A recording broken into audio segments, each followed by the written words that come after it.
സുഹൃത്തുക്കളെ, ഇക്കഴിഞ്ഞ ദിവസം, അതായത് ജനുവരി 9 2021, പ്രമുഖ യുക്തിവാദിയും സ്വതന്ത്ര ചിന്തകനുമായ E.A. ജബ്ബാർ മാഷും ഇസ്ലാമിക ചിന്തകൻ ഷംസുൽ ഉലമ എന്നൊക്കെ വിശേഷിപ്പിക്കാവുന്ന പണ്ഡിത ശ്രേഷ്ഠനുമായ M.M. അക്ബർ സാഹിബ് തമ്മിൽ ഒരു വിഷയത്തെ ആധാരമാക്കിയുള്ള ഒരു സംവാദം നടക്കുകയുണ്ടായി. 10,000-കണക്കിനായ ആളുകൾ ആ സംവാദം ഇസ്ലാമിക, ക്രൈസ്തവ, യുക്തിവാദ മേഖലകളിൽ നിന്ന് നിരീക്ഷിക്കുകയുണ്ടായി. ആ സംവാദ വിഷയം ഒരു വെല്ലുവിളിയെ ആധാരമാക്കിയുള്ളതായിരുന്നു. 6-ാം നൂറ്റാണ്ടിൽ ജീവിച്ചിരുന്ന ഒരു സാധാരണക്കാരനായ അറബിക്ക് ബോധ്യം വരാത്ത തരത്തിലുള്ള ഏതെങ്കിലും ഒരു ശാസ്ത്രീയ വസ്തുത ഖുർആനിലുണ്ടോ? ഉണ്ടെങ്കിൽ ഷഹാദത്ത് കലിമ ചൊല്ലി മിസ്റ്റർ ജബ്ബാർ തിരികെ ഇസ്ലാമിലേക്കെത്താം എന്നതായിരുന്നു ആ സംവാദത്തിന്റെ ആധാരമായ വിഷയവും വെല്ലുവിളിയും. ഈ ഷഹാദത്ത് കലിമ എന്നൊക്കെ കേൾക്കുന്ന ആളുകൾ എന്റെ ഉച്ചാരണത്തിൽ വൈകല്യമുണ്ടെങ്കിൽ ക്ഷമിക്കണം. കാരണം ഞാൻ അറബി പണ്ഡിതനല്ല. അതുകൊണ്ട് തന്നെ പറയട്ടെ, എന്റെ ഉച്ചാരണത്തിലെ വൈകല്യം നിലനിൽക്കുമ്പോൾ തന്നെ ആശയം എനിക്കറിയാം. അള്ളാഹു അല്ലാതെ മറ്റാരുമില്ല, മുഹമ്മദ് അള്ളാഹുവിന്റെ പ്രവാചകനാകുന്നു. ഈ ഉച്ചാരണത്തെയാണ് ഷഹാദത്ത് കലിമ എന്നതുകൊണ്ട് അർത്ഥമാക്കുന്നത്. അത് ഏറ്റുപറഞ്ഞ് താൻ തിരികെ താൻ ഉപേക്ഷിച്ചു പോന്ന ആ വിശ്വാസത്തിലേക്ക് എത്താം എന്നായിരുന്നു മിസ്റ്റർ ജബ്ബാറിന്റെ വെല്ലുവിളി. ആ വെല്ലുവിളി ഏറ്റെടുക്കാൻ മിസ്റ്റർ അക്ബർ നിർബന്ധിതനാവുകയായിരുന്നു. ഇതിനിടയ്ക്ക് ഒരു മാപ്പുസാക്ഷിയെപ്പോലെ മുജാഹിദ് ബാലുശ്ശേരി എന്ന ഒരു കഥാപാത്രം വരുന്നുണ്ട്. അതൊക്കെ പറഞ്ഞ് നമ്മുടെ വീഡിയോ ഒത്തിരി നീണ്ടുപോകുന്നത് ശരിയല്ല. അപ്പോൾ ഈ സംവാദം നടക്കുമെന്ന് യാതൊരു പ്രതീക്ഷയുമില്ല, തലേന്ന് വരെ എന്നുള്ളതായിരുന്നു ഒരു സത്യം. കാരണം ഓരോ തരത്തിലുള്ള ഒഴിവുകഴിവുകൾ പറഞ്ഞ് പതിവ് പോലെ മിസ്റ്റർ M.M. അക്ബർ ഊരി മാറുവാനുള്ള ചില ശ്രമങ്ങൾ നടത്തുക പതിവാണ്. M.M. അക്ബർ വളരെ ബുദ്ധിമാനായ, വളരെ കുശാഗ്ര ബുദ്ധിയുള്ള ഒരു ഡിബേറ്ററാണ്. അദ്ദേഹം ഒത്തിരി ഡിബേറ്റുകളിൽ പങ്കെടുത്തിട്ടുണ്ട്. ആ ഡിബേറ്റിൽ അദ്ദേഹത്തിന് മിക്കപ്പോഴും ക്ഷീണം തട്ടിയിട്ടുണ്ട്. പരസ്പരം പ്രഭാഷണ മധ്യേ അത്തരത്തിൽ കണ്ണന മണ്ഡന പ്രസംഗങ്ങളിലൂടെ അദ്ദേഹവും തിരുവട്ടാർ കൃഷ്ണൻകുട്ടിയും ഏറ്റുമുട്ടിയിട്ടുണ്ട്. അദ്ദേഹവും ചിദാനന്ദപുരി സ്വാമിയുമായി ഏറ്റുമുട്ടിയിട്ടുണ്ട്. അങ്ങനെ പോയിടത്തൊക്കെ തന്നെ ഇസ്ലാം എന്ന മതത്തിന്റെ ഉള്ളടക്ക രാഹിത്യം പൊതുജന സമക്ഷം മനസ്സിലാകത്തക്ക വിധം അദ്ദേഹത്തിന് അടിപറ്റുകയുണ്ടായി. എന്നാൽ സംവാദങ്ങൾ എന്ന പേരിൽ അദ്ദേഹം ആദ്യം നടത്തി വന്ന കലാപരിപാടികളിൽ വ്യക്തമായ മുൻതൂക്കം മിസ്റ്റർ അക്ബർക്കുണ്ടായിരുന്നു. അതിന്റെ കാരണം അക്ബറുടെ മറുവശത്ത് സംവാദത്തിലിരിക്കുന്ന ആളുകൾക്ക് തങ്ങൾ പറയുന്ന വിഷയത്തെക്കുറിച്ച് കാര്യമായ അറിവോ പ്രാപ്തിയോ ഒന്നുമില്ലാത്ത അതിസാധാരണക്കാരായ ആളുകളായിരുന്നു. എന്നാൽ തുടരെ അക്ബർ ഉയർത്തിയ വെല്ലുവിളിയെ പ്രതിരോധിക്കാൻ ഒരുപറ്റ ആളുകൾ എല്ലാ മേഖലകളിൽ നിന്നും തയ്യാറായി വന്നപ്പോഴേക്കും അക്ബർ ആകപ്പാടെ പ്രതിരോധത്തിലായി. അദ്ദേഹത്തിന്റെ നിച്ച് ഓഫ് ട്രൂത്ത് എന്ന സംഘടന ദുർബലങ്ങളായ ചില ചെറുത്തുനിൽപ്പുകൾ നടത്താൻ ശ്രമിക്കുന്നു എന്നതൊഴിച്ചാൽ ഇന്നിപ്പോൾ പരസ്യ സംവാദ വേദികളിലൊന്നും അങ്ങനെ അക്ബർ വന്ന് ആരും കാണുന്നില്ല. അപ്പോൾ ഇന്റർ റിലീജിയസ് ടോക്ക് ഒന്നും ഇപ്പോൾ അക്ബറുടെ ഭാഗത്തുനിന്ന് മുൻകൈ എടുത്ത് കാണുന്നില്ല. അതിനിടയിൽ സാക്ഷി പോലെയുള്ള ചില ക്രൈസ്തവ ഗ്രൂപ്പുകൾ അക്ബറെ നിരന്തരം ചലഞ്ച് ചെയ്തുകൊണ്ട് അദ്ദേഹത്തിന്റെ ഈ വീക്ഷണഗതികളിലെയും അതുപോലെ തന്നെ അവസരവാദപരമായ ഒട്ടേറെ നിലപാടുകൾ ചൂണ്ടിക്കാണിച്ചുകൊണ്ട് വെല്ലുവിളി നടത്തുന്ന ആ പരിപാടികളും നമ്മൾ കണ്ടിട്ടുണ്ട്. ഈ കൂടെ ഇപ്പോൾ നടന്ന സംവാദത്തിലേക്ക് നേരിട്ട് നമ്മൾ പ്രവേശിച്ചാൽ എന്താണ് സംഭവിച്ചത് എന്നറിയണ്ടേ. അക്ബർ അങ്ങനെ ഒരു ശാസ്ത്രസത്യം ഖുർആനിൽ നിന്ന് കാണിക്കുവാൻ ബാധ്യസ്ഥനായി. ആ ശാസ്ത്രസത്യമായി അദ്ദേഹം ഉയർത്തിപ്പിടിച്ചത് ഖുർആനിലെ ഒരു സൂക്തമാണ്. ആ ഭാഗം ഞാൻ ഉദ്ധരിക്കുന്നു. ഈ സൂക്തം എന്നൊക്കെ പറയുന്നത് തെറ്റിദ്ധരിക്കരുത്. അൽ നൂർ പറയുന്ന സൂറയിലെ 24-ാമത്തെ സൂറയാണത്. ആയത്ത് 39-40. അവ ഇങ്ങനെയാണ്: ആരാണോ സത്യനിഷേധികൾ, അവർക്ക് അവരുടെ പ്രവർത്തനങ്ങൾ മരുഭൂമിയിലെ മരീചിക പോലെയാണ്. ദാഹിക്കുന്നവൻ അത് കാണുമ്പോൾ വെള്ളമാണെന്ന് ധരിക്കുന്നു, അതിനടുത്ത് ചെല്ലുമ്പോഴോ അവിടെ യാതൊന്നും കാണുകയില്ല. ഇനി ഞാൻ അതിന്റെ അറബിക് വേർഷനും അതുപോലെ മലയാളം ട്രാൻസ്ലേഷനും നിങ്ങൾക്കൊരു ക്ലിപ്പായി പ്രദർശിപ്പിക്കുന്നുണ്ട്. അടുത്ത പ്രധാനപ്പെട്ട കാര്യത്തിന്റെ അത് ഞാൻ വായിക്ക കൂടി ചെല്ലുന്നു. അല്ലെങ്കിൽ അഗാധ സമുദ്രത്തിൽ ഒന്നിനു മീതെ മറ്റൊന്നായി അടിഞ്ഞുകൂടിയ ഇരുട്ട് പോലെയാണ്. ആ സമുദ്രത്തെ ചില തിരമാലകൾ മൂടിയിട്ടുണ്ട്. ആ തിരമാലകളുടെ മീതെ മറ്റു തിരമാലകളുണ്ട്. അവയുടെ മീതെ ഇരുണ്ട മേഘവും, അങ്ങനെ ഒന്നിനു മീതെ മറ്റൊന്നായി പലതരം ഇരുട്ടുകൾ. ചുരുക്കത്തിൽ തന്റെ കൈ അവൻ നീട്ടിയാൽ അത് കാണാൻ പോലും അവന് കഴിയുകയില്ല. ഇതാണ് ഉച്ചരിച്ച വാക്യം. ഈ വാക്യം ഉച്ചരിച്ചിട്ട് സമുദ്രാന്തർഭാഗത്ത് കനത്ത ഇരുട്ടുണ്ടെന്നും ആ ഇരുട്ട് പല ലെയറുകളാണെന്നും ആ ഇരുട്ടുകൾ തമ്മിൽ അതിരുകളുണ്ടെന്നും അതിനകത്ത് ഒരുവൻ പെട്ടുപോയി കഴിഞ്ഞാൽ അവൻ കൈ ഉയർത്തിയാൽ പോലും തന്റെ കൈയെ കാണാനാവാത്ത കുറ്റാക്കുറ്റ് ഇരുട്ടാണ് എന്നാണ് അക്ബർ സ്ഥാപിച്ചത്. അതിനദ്ദേഹം ചില ശാസ്ത്രീയ തെളിവുകൾ കൂടി തരുന്നുണ്ട്. വെറുതെ അല്ല, അദ്ദേഹം ആ പറഞ്ഞ കാര്യങ്ങൾ സ്ഥാപിക്കാൻ അനിവാര്യമായ തെളിവുകൾ അക്ബർ നൽകുന്നുണ്ട്. ഇല്ലെന്നൊന്നും നമുക്ക് അഭിപ്രായമില്ല. ഉള്ളതുപോലെ പറയാൻ പറ്റൂ. പക്ഷെ അക്ബർക്ക് ഇത് എവിടെ നിന്നാണ് കിട്ടിയെന്നറിയണ്ടേ? ഖുറാൻ വായിച്ച് മാത്രം ഗ്രഹിച്ച സംഭവമല്ല. ഖുറാനിൽ ശാസ്ത്രസത്യങ്ങളുണ്ട് എന്ന് സ്ഥാപിക്കാൻ ശ്രമിച്ചു വന്ന അനവധിയായ പണ്ഡിതന്മാരുണ്ട്. അതിൽ ഡോക്ടർ ബഷീർ ടോർക്കി എന്ന് പറയുന്ന ഒരു ടുണീഷ്യൻ ശാസ്ത്രജ്ഞനുണ്ടായിരുന്നു. PhD കാരനാണ് അദ്ദേഹം. ന്യൂക്ലിയർ സയൻസിൽ PhD ശാസ്ത്രജ്ഞൻ എന്ന് പറഞ്ഞാൽ പോരാ, ന്യൂക്ലിയർ സയൻസിൽ PhD ഉള്ള ബഷീർ ടോർക്കിയാണ് ഈ ഖുറാൻ സംബന്ധിയായ വിഷയങ്ങളെ കൂടുതലായിട്ട് ശാസ്ത്രീയവൽക്കരിക്കാൻ ശ്രമിച്ചത്. അതൊക്കെ അദ്ദേഹത്തിന് ചെന്ന അബദ്ധങ്ങളിൽ കലാശിക്കേണ്ടി വന്നിട്ടുണ്ട് എന്നത് മറ്റൊരു സത്യം. അദ്ദേഹത്തിന്റെ ല ഇസ്ലാം റിലീജിയൻ ഡി ലാ സയൻസ്, ഇസ്ലാമും ശാസ്ത്രവും എന്ന ഒരു കൃതിയുണ്ട്. അതുപോലെ തന്നെ സയൻസ് എറ്റ് ഫേ എന്ന് വെച്ചാൽ വിശ്വാസവും ശാസ്ത്രവും എന്ന മറ്റൊരു കൃതിയുണ്ട്. ഈ കൃതികളിലൂടെയൊക്കെ തന്നെ അദ്ദേഹം താൻ പഠിച്ച ശാസ്ത്രത്തെ മുൻനിർത്തിക്കൊണ്ട് ഖുറാൻ ശരിയാണ് എന്ന് സ്ഥാപിക്കാനുള്ള ചില പരിഹാസ്യമായ ശ്രമമാണ് ഡോക്ടർ ടോർക്കിയാണെങ്കിലും അതുപോലെ ബുക്കായിലെ എന്നു പേരായിട്ടുള്ള മറ്റൊരു പണ്ഡിതനുണ്ട്, ഇവരൊക്കെ ശ്രമിച്ചിട്ടുള്ളത്. അതിന്റെ ഒരു ആവർത്തനം എന്നതിനപ്പുറത്തേക്ക് ഒരു ഇഞ്ചു കൂടി നീങ്ങുവാൻ അക്ബർക്ക് സാധിച്ചിട്ടില്ല. ഇതിൽ അക്ബർ ഭംഗിയായി തന്റെ ഭാഗം അങ്ങനെ അവതരിപ്പിച്ചു. അതായത് ഒന്നിനു മീതെ മറ്റൊരു ഇരുട്ടുണ്ട് എന്നുള്ള നിലയിലുള്ള ആ സംഭാഷണം. എന്നാൽ ഇവിടെ ഒരു ചോദ്യം, ഖുറാനിൽ എന്തെങ്കിലും ശാസ്ത്രമുണ്ടോ എന്നല്ല മിസ്റ്റർ ജബ്ബാർ ചോദിക്കുന്നത്. മറിച്ച് ഈ ഖുറാനിൽ പറയുന്ന ശാസ്ത്ര സത്യം എന്ന് പറയുന്ന കാര്യം 6-ാം നൂറ്റാണ്ടിൽ ജീവിച്ചിരുന്ന, അതായത് നബിയുടെ സമകാലീനായിരുന്ന ഒരു അറബിക്ക് അറിവില്ലാത്തതായിരുന്നുവോ? ഇതായിരുന്നു ചോദ്യം. അങ്ങനെയാണെങ്കിൽ അറിവില്ലാത്ത ഒരു കാര്യവും ഈ ഖുറാനിൽ ഇല്ല എന്ന് സ്ഥാപിക്കാൻ ജബ്ബാർ മാഷ് എടുത്തത് ബൈബിളിലെ ഒരു വാക്യമാണ്. അത് യോനാ പ്രവാചകന്റെ പുസ്തകം 2:1 മുതൽ 1-ാം വാക്യവും 3-6 വാക്യങ്ങളുമാണ്. അത് നമുക്ക് ശ്രദ്ധിക്കാം. അപ്പോൾ യോനാ മത്സ്യത്തിന്റെ ഉള്ളിലിരുന്ന് തന്റെ കർത്താവായ ദൈവത്തോട് പ്രാർത്ഥിച്ചു. അവൻ പറഞ്ഞു, നീ എന്നെ അഗാധതയിലേക്ക് സാഗര ഹൃദയത്തിലേക്ക് ചുഴറ്റി എറിഞ്ഞു. ജലപ്രവാഹങ്ങൾ എന്നെ ചുഴിയിട്ട് ചുഴറ്റി. അങ്ങയുടെ തിരകളും വൻതിരകളുമെല്ലാം എന്റെ മീതെ കടന്നുപോയി. ഞാൻ പറഞ്ഞു, ഞാൻ നിന്റെ ദൃഷ്ടിയിൽ നിന്ന് നിഷ്കാസിതനാക്കപ്പെട്ടിരിക്കുന്നു. എങ്കിൽ ഞാൻ വീണ്ടും നിന്റെ വിശുദ്ധ മന്ദിരത്തിന് നേരെ നോക്കും. മുഴുവനായി എന്നെ ഗ്രസിച്ചിരുന്ന വെള്ളങ്ങൾ എന്നെ ഭയപ്പെടുത്തി. അഗാധത എന്നെ വലയം ചെയ്തു. കടൽ ചൂണ്ടി എന്റെ ശിരസിനെ പൊതിഞ്ഞു. പർവ്വതങ്ങൾ വേരുവാകിയിരിക്കുന്ന അടിത്തട്ടിലേക്ക് ഞാൻ മുങ്ങിപ്പോയി. ഭൂമിയുടെ അടിത്തട്ട് എന്നെ എന്നേക്കുമായി പൂട്ടിയിട്ടു. എങ്കിലും എന്റെ കർത്താവായ ദൈവമേ, അങ്ങെന്റെ പ്രാണനെ കുഴിയിൽ നിന്ന് കയറ്റിയിരിക്കുന്നു. അപ്പോൾ സ്വാഭാവികമായിട്ട് എത്ര വർഷം മുമ്പാണിത് എന്ന് നിങ്ങൾ മനസ്സിലാക്കിയിരിക്കണം. കൃത്യമായി തന്നെ നമുക്കിത് മനസ്സിലാകുന്നു. ഏകദേശം ഒരു 750 വർഷമെങ്കിലും ക്രിസ്തുവിന് മുമ്പാണ് ഈ പറയപ്പെട്ട ഭാഗം യോനാ പ്രവചനത്തിൽ എഴുതിയിരിക്കുന്നത്. ഈ ഭാഗത്ത് അവിടെ നിന്നും വീണ്ടും 570 വർഷം, ക്രിസ്തുവിന് 570 കൊല്ലത്തിന് ശേഷമാണ് നബി ജീവിച്ചിരുന്നത്. നബി ജീവിച്ചിരുന്ന കാലഘട്ടത്തിൽ അവിടെയൊക്കെ പ്രചരിച്ചിരുന്ന സുറിയാനി പരിഭാഷയിലുള്ള ബൈബിളാണ്. അത് അറബികൾ ധാരാളമായി കൈകാര്യം ചെയ്തിരുന്നു.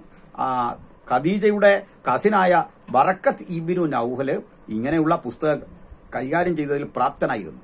കോപ്റ്റി ക്രിസ്ത്യൻസുമായി നബിക്കടുത്തുള്ള ബന്ധത്തെക്കുറിച്ചും നമുക്ക് പരിചയമുണ്ട്. അപ്പോൾ ഇത് മുമ്പുണ്ടായിരുന്നു എന്ന് അനായാസേന അക്ബറോട് ജബ്ബാർ സ്ഥാപിച്ചു, വളരെ വ്യക്തമായി സ്ഥാപിച്ചു. എന്നാൽ ഇവിടെ ജബ്ബാർ മാഷി സ്വീകരിച്ച ഒരു തന്ത്രമുണ്ട്. ആ തന്ത്രം അക്ബർക്ക് മനസ്സിലായില്ല.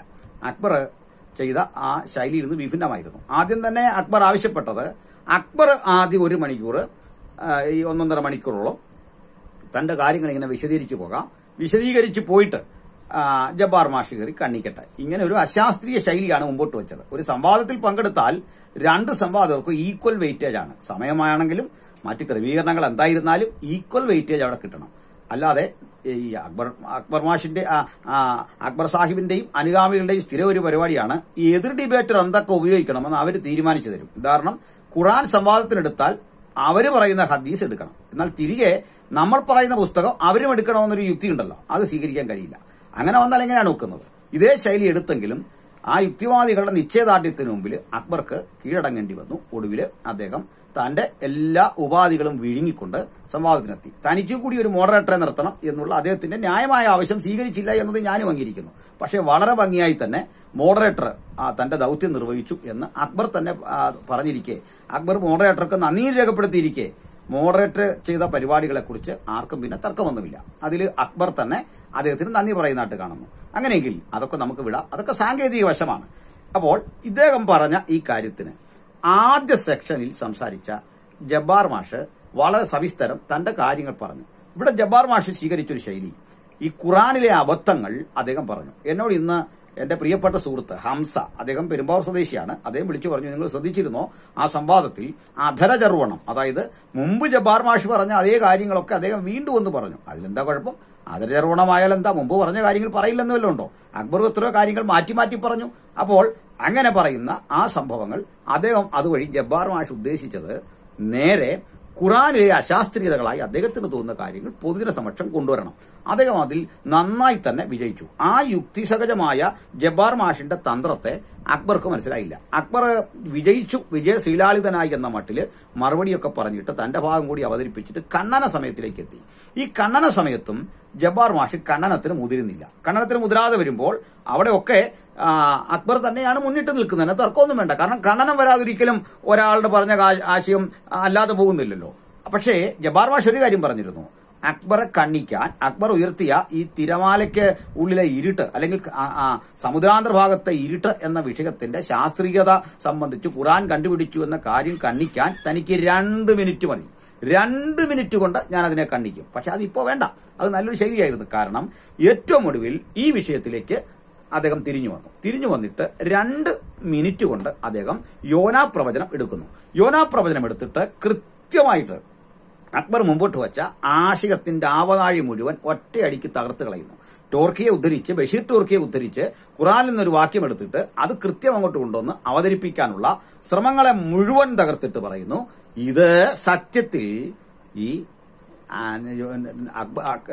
നമ്മുടെ മുഹമ്മദിനും വർഷങ്ങൾക്കപ്പുറത്ത് ആളുകൾക്കറിയാമായിരുന്ന കാര്യമാണ് എന്ന കാര്യം സ്ഥാപിച്ചിട്ട് ഇത് ബൈബിളിൽ നിന്ന് കോപ്പിയടിച്ചു എന്നുകൂടി പറയുന്നു. ഈ കൂടെ ജബ്ബാർ മാഷിന് തെറ്റും പറ്റുന്നുണ്ട്. 7 ആകാശങ്ങളെ കുറിച്ചുള്ള പരാമർശം ഖുറാനിലുണ്ട്.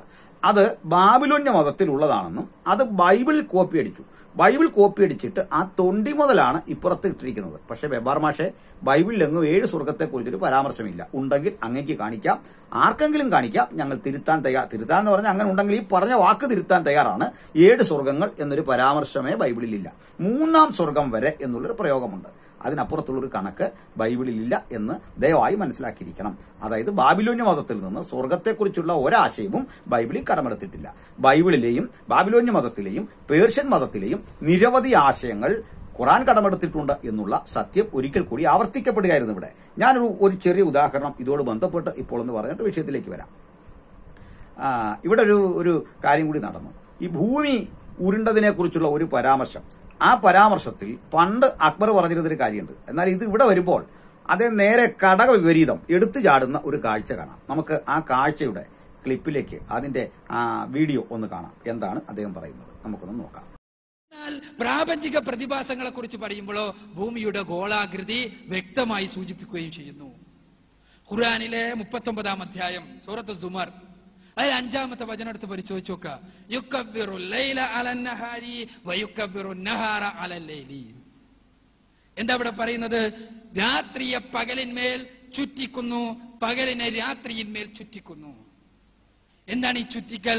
അറബി ഭാഷയെ അറിയുന്നവർക്കറിയാം, യുക്കബ്ബിറു എന്ന് പറഞ്ഞാൽ ഒരു ഗോളം മറ്റൊരു ഗോളത്തെ ചുറ്റുന്നതിനെ കുറിച്ച് മാത്രമേ പറയൂ. കബ്ബറ യുക്കബ്ബിറു എന്ന ധാതു കുറത്ത് എന്ന അറബി ധാതുവിൽ നിന്നുണ്ട്. കുറത്ത് എന്ന് അറബി 1-ാം ക്ലാസ് പഠിച്ച ആളുകൾക്കറിയാം. പന്തിനാണ് കുറത്ത് എന്ന് പറയാം. ഒരു ഗോളത്തെ മറ്റൊരു ഗോളം ചുറ്റുന്നതിനാണ് യുക്കബ്ബിറു എന്ന് പറയുക. രാപ്പകലുകളുടെ മാറ്റം, ഗോളങ്ങളുടെ ചലനം മൂലപാട് എന്ന് വ്യക്തമായി ഖുർആൻ സൂചിപ്പിക്കുകയാണ്. അതേപോലെ തന്നെ ഖുർആൻ പറഞ്ഞു റബ്ബുൽ മശ്രിഖൈനി വ റബ്ബുൽ മഗ്രിബൈൻ. ഖുർആനിലെ 55-ാം അധ്യായം സൂറത്തുർ റഹ്മാനിലെ 17-ാമത്തെ വചനം. രണ്ട് ഉദയസ്ഥാനങ്ങളുടെയും രണ്ട് അസ്തമയ സ്ഥാനങ്ങളുടെയും നാഥൻ. ഭൂമിയുടെ രണ്ട് ഹെമിസ്ഫിയറുകൾ എടുത്താൽ രണ്ട് ഉദയസ്ഥാനങ്ങളും രണ്ട് അസ്തമയ സ്ഥാനങ്ങളും അടയാളപ്പെടുത്താൻ സാധിക്കുമെന്ന് ഭൂമിശാസ്ത്രത്തിന്റെ ബേസിക് അറിയുന്ന ആളുകൾക്ക് അറിയാവുന്നതാണ്. വിശദീകരിക്കണമെങ്കിൽ ബോർഡെല്ലാം വേണം, വരച്ചു വിശദീകരിക്കണം. അപ്പൊ ഇങ്ങനെ ഭൂമിയുടെ ഗോളാകൃതിയെ കുറിച്ച്, ഭൂമിക്ക് പുറത്ത് നിന്നുകൊണ്ടുള്ള പ്രതിഭാസങ്ങളെ കുറിച്ച് സൂചിപ്പിക്കുമ്പോൾ ഖുർആൻ പറഞ്ഞു, ഞാൻ പറഞ്ഞല്ലോ എന്ത് ഭൂമി ഉരുണ്ടതല്ല എന്ന് പറയാതിരുന്നതാണ് പരിശുദ്ധ ഖുർആന്റെ ദൈവികത എന്നാണ് ഞാനിപ്പോൾ പറയുക. അത്ഭുതകരമല്ല അവസ്ഥ. നമുക്കിവിടെ ഒരു കാഴ്ച കാണാനായിട്ട് പറ്റി. അദ്ദേഹം ആദ്യം പറഞ്ഞതും ഇപ്പോൾ പറയുന്നത് തമ്മിലുള്ള വൈരുദ്ധ്യം, ആ വൈരുദ്ധ്യം നിങ്ങൾ ശരിക്കും ശ്രദ്ധിക്കണം. അന്ന് പറഞ്ഞത് ഭൂമി ഉരുണ്ടതാണെന്ന് ഇങ്ങനെ സ്ഥാപിച്ചു വെച്ചിരിക്കുകയാണെന്നാ പറയുന്നത്. ഇപ്പൊ പറയുന്നത് അങ്ങനെ പറഞ്ഞിട്ടില്ല, ഖുർആനിൽ അങ്ങനെ പറഞ്ഞിട്ടേ ഇല്ല. രണ്ടും ഒരാളാണ്. ഇനി ഇവരത്ര തിരുത്താനിരിക്കുന്നു, എന്തെല്ലാം തിരുത്താനിരിക്കുന്നു. അതുകൊണ്ട് നിങ്ങൾ ഒരു കാഴ്ചയാണ് കണ്ടത്. ഇനി ഞാൻ ഈ സംവാദം സംബന്ധിച്ചുള്ള മറ്റൊരു പ്രമേയത്തിലേക്ക്, ഒരു ഉള്ളടക്കത്തിലേക്ക് വരികയാണ്. അത് ഈ അഗാധ സമുദ്രത്തിന്റെ ഈ വിഷയത്തെക്കുറിച്ച് പറയുന്ന ഭാഗം. ഈ അഗാധ സമുദ്രത്തിന് മീതെ മറ്റൊന്നായി അടിഞ്ഞുകൂടിയ ഇരുട്ട് പോലെയാണ് ആ സമുദ്രത്തെ ചില തിരമാലകൾ മൂടിയിട്ടുണ്ട്. ആ തിരമാലകളുടെ മീതെ മറ്റ് തിരമാലകളുമുണ്ട്. അവയുടെ മീതെ ഇരുണ്ട മേഘവും. അങ്ങനെ ഒന്നിനു മീതെ മറ്റൊന്നായി പലതരം ഇരുട്ടുകൾ. ചുരുക്കത്തിൽ ആർക്കെങ്കിലും അവൻ തന്റെ കൈ നീട്ടിയാൽ അത് കാണാൻ പോലും അവന് കഴിയുകയില്ല. ഇതെന്താണെന്നറിയണ്ടേ? അവിശ്വാസികളെ കുറിച്ച് പറയുന്ന ഒരു ഭാഗമാണ്. അവിശ്വാസികൾ ഓമിക്കുന്ന ഒരു ഉപമയാണെന്നുള്ള സത്യം മനസ്സിലാക്കണം. എന്ന് പറയുന്ന തത്വത്തില് ഇപ്പൊ ഖുറാന്റെ ഇവിടെ പറയുന്ന സത്യനിഷേധികൾ ആരാണോ സത്യനിഷേധികൾ, ഖുറാൻ നിഷേധിക്കുന്നവരെയാണല്ലോ സത്യനിഷേധികൾ. ഇപ്പൊ എന്നെ പോലുള്ള ആളുകളുടെ കാര്യമാണ് ഈ പറഞ്ഞുകൊണ്ടിരിക്കുന്ന അർത്ഥം. ഞാൻ ഖുറാൻ ദൈവവചനമായിട്ട് കാണാത്ത ഒരാളാണ്. ആ എന്നെപ്പോലുള്ള ഒരാളെ, അല്ലെങ്കിൽ ജബ്ബാർ മാഷിനെ, അല്ലെങ്കിൽ മുസ്ലിങ്ങളല്ലാത്ത ആളുകളെ, യുക്തിവാദികളെ, മുസ്ലിങ്ങളെ ആണ് ഈ പറയുന്നത്. അമുസ്ലിങ്ങൾ അവരാണോ സത്യനിഷേധികൾ. അവർക്ക് അവരുടെ പ്രവർത്തനങ്ങൾ മരുഭൂമിയിലെ മരീചിക പോലാണ്. ദാഹിക്കുന്നവൻ അടുത്ത് ചെല്ലുമ്പോൾ വെള്ളമാണെന്ന് ധരിക്കുന്നു എന്ന ഒന്നാമത്തെ ഉദാഹരണം പറഞ്ഞിട്ട് രണ്ടാം ഉദാഹരണം, അല്ലെങ്കിൽ അതാത് സമുദ്രത്തിൽ നിന്ന് ഒന്നിനു മീതെ മറ്റൊന്നായി അടിഞ്ഞുകൂടിയ ഇരുട്ട് പോലെയാണ്. അത് പല ലെയറുകളായിട്ട് ഇരുട്ടുണ്ട്. ആ ഇരുട്ട് പോലെയാണ്. ഇങ്ങനെ ഒന്നിനു മീതെ മറ്റൊന്നായി പലതരം ഇരുട്ടുകൾ. ചുരുക്കത്തിൽ തന്റെ കൈ അവൻ നീട്ടിയാൽ അത് കാണാൻ പോലും അവന് കഴിയയില്ല. എവിടേക്ക് നീട്ടിയാല? ഒരു തട്ടിൽ നിന്ന് അടുത്ത തട്ടിലേക്ക് നീട്ടിയാൽ കാണത്തില്ലെന്നാണോ? അങ്ങനെ നീട്ടുക എന്ന് പറഞ്ഞാൽ അതിന് അർത്ഥം വരുന്നുണ്ടോ? കൈ എങ്ങോട്ടാണ് കുഴി കിടക്കുന്നതെന്ന് നീട്ടുന്നത്? കൈ സമുദ്രത്തിന് മുകളിൽ നീട്ടിയാൽ അതിനകത്ത് അർത്ഥമുണ്ട്. ഇത് ജബ്ബാർ മാഷും പറയുന്നുണ്ട്. ചുരുക്കത്തിൽ തികച്ചും അശാസ്ത്രീയമായ ഒരു പ്രഖ്യാപനമാണ് ഇവിടെ നമ്മുടെ ബഹുമാനനായ അക്ബർ സാഹിബ് ചെയ്തിട്ടുള്ളത്. അക്ബർ സാഹിബിന് ചെയ്തിട്ടുള്ള ഈ പ്രവർത്തനങ്ങൾ നിമിത്തമായിട്ട് ഖുറാന്റെ ഉള്ളടക്കങ്ങൾ ഇത്ര കഴമ്പില്ലാത്തതാണ് എന്ന സത്യം ഒരിക്കൽ കൂടി സ്ഥാപിക്കപ്പെടുകയാണ്. ഇത് മിണ്ടാതിരുന്നെങ്കിൽ നിങ്ങൾക്ക് ഇത്രയും വലിയ ഒരു ജാള്യതയ്ക്ക് വഴിയൊരുങ്ങുമായിരുന്നില്ല. ഇത് ഞാൻ മാത്രം പറയുന്നതല്ല. ഈ മുസ്ലിങ്ങൾക്കിടയിൽ ഇപ്പോൾ ഇദ്ദേഹത്തെക്കുറിച്ചുള്ള ഇത്തരം പ്രവർത്തനങ്ങൾ നിമിത്തമുള്ള അവരുടെ അപമതിപ്പ് പുറത്തു വന്നിട്ടുണ്ട്. ചില നാളുകളായിട്ട് അത് വന്നിട്ടുണ്ട്. ഒന്നാമത്തെ കാര്യം, ഇദ്ദേഹം പോയിട്ട് ആളുകളുടെ എല്ലാ അരികിൽ ഇങ്ങനെ നിങ്ങൾ സംവാദത്തിനുണ്ടോ എന്ന് ചോദിച്ച് കളത്തിലിറക്കിയ ഒരു കാലം. ആ കാലത്ത് അദ്ദേഹം നേടിയെടുത്തിട്ടുള്ള കുറെ സ്വീകാര്യത ഉണ്ടായിരുന്നു. ആ സ്വീകാര്യതയ്ക്ക് ഏതാണ്ട് മങ്ങലേറ്റിരിക്കുന്നു. അതിന്റെ കാരണം, ഇപ്പുറത്ത് ശക്തമായ പ്രതിരോധം ഉന്നയിക്കത്തക്ക വിധത്തിലേക്ക് ബദൽ ആയി നിൽക്കുന്ന ക്രിസ്ത്യാനിറ്റി, അതിലെ ചിന്തകന്മാർ വളർന്നിരിക്കുന്നു. അവരുടെ ചോദ്യങ്ങൾക്ക് ഉത്തരമില്ലാതെ ഖുറാനും അതിന്റെ വ്യാഖ്യാതാക്കളും പകച്ച് പിന്മാറുന്ന കാഴ്ച കാണുന്നു. ഇതൊരു സത്യമാണ്. അപ്പോൾ ഇവിടെ പക്ഷേ ഈ മദ്രസയിലൂടെ മാത്രം പഠിച്ച് കാര്യങ്ങൾ ഗ്രഹിക്കുന്ന ആളുകളുണ്ടല്ലോ, അതെന്തോ സംഭവമാണെന്നൊക്കെ പഠിച്ചു വരുന്ന ആളുകളുണ്ടല്ലോ. ഈ ആളുകൾ ഇപ്പോഴും ഈ അക്ബർ എന്തോ വലിയ സംഭവമായിട്ട് അവിടെ ചെയ്തു എന്നൊരു നിലയിലേക്ക് പറയുമ്പോൾ ഇവർക്കിടയിലും വിവരമുള്ള ആളുണ്ട്. ഞാൻ ഇത്തരത്തിൽ വിവരമുള്ള ഒരു മനുഷ്യന്റെ കമന്റ് ഇപ്പോൾ നിങ്ങളെ കാണിക്കാം. ആ കമന്റ് നിങ്ങൾക്ക് വായിക്കാൻ സാധിക്കും. എങ്കിലും ഞാൻ അത് ഒന്ന് ഇവിടെ വായിച്ചും കേൾപ്പിക്കാം. ഞാൻ തന്നെ അത് വായിച്ചു കേൾപ്പിക്കുന്ന ഗുണം ചെയ്യും. അത് എഴുതിയേക്കുന്ന ആള് ഷാൻ കപിൽ എന്ന ആളാണ്. അദ്ദേഹം അക്ബറുടെ അനുഗാമി തന്നെയാണ്. മാഷാ അല്ലാ, ജബ്ബാറിനെ മുട്ടുകുത്തിക്കാനും ശാന്തത്ത് കലിമ ചൊല്ലിക്കാനും പറ്റിയ ശാസ്ത്രീയമായ ഒട്ടനവധി കാര്യങ്ങൾ ഖുർആനിൽ ഉണ്ടായിട്ടും ബ്രാക്കറ്റിൽ കൊച്ചുകുട്ടികൾക്ക് വരെ നന്നായി അറിയാവുന്നവ അവയൊന്നും പുറത്തെടുക്കാതെ വളരെ ദുർബലമായ പോയിന്റുകൾ മാത്രം പറഞ്ഞ് ജബ്ബാറിനെ രക്ഷപ്പെടുവാൻ സൗകര്യമൊരുക്കിയ സാഹിബിനോട് എനിക്ക് ചെറിയ പരിഭവമുണ്ട്. അതോ അവയൊന്നും പുറത്തെടുക്കാൻ കൊള്ളില്ല എന്ന് താങ്കൾ കരുതിയോ? ഏതായാലും മുൻ സംവാദങ്ങളെ അപേക്ഷിച്ച് അങ്ങയുടെ നിഴൽ മാത്രമായിരുന്നു ഇന്നലെ കണ്ടത്. ഇത് നമ്മുടെ പക്ഷക്കാർ പലരും സ്വകാര്യമായിട്ട് പറയുന്നുമുണ്ട്. വെറുതെ നമ്മൾ ജയിച്ചേ എന്ന് പറഞ്ഞ് തുള്ളുന്നതിൽ എനിക്ക് താല്പര്യമില്ല. ഏതായാലും അടുത്ത തവണയെങ്കിലും ജബ്ബാറിനെ തളയ്ക്കാനുള്ള ആയുധങ്ങൾ കൃത്യമായി കരുതുക. നാഥൻ വിധി നൽകട്ടെ. മനസ്സിലായല്ലോ? ഇത് എവിടെ വന്നാന്നറിയണ്ടേ? MM അക്ബർ വിജയശ്രീലാളിതനായി അദ്ദേഹത്തിന്റെ വാളിലിട്ടിരിക്കുന്ന ആ പോസ്റ്റിന് താഴെ വന്നിട്ടുള്ള കമന്റാണ് ഞാൻ നിങ്ങൾക്ക് തന്നത്. മനസ്സിലായല്ലോ?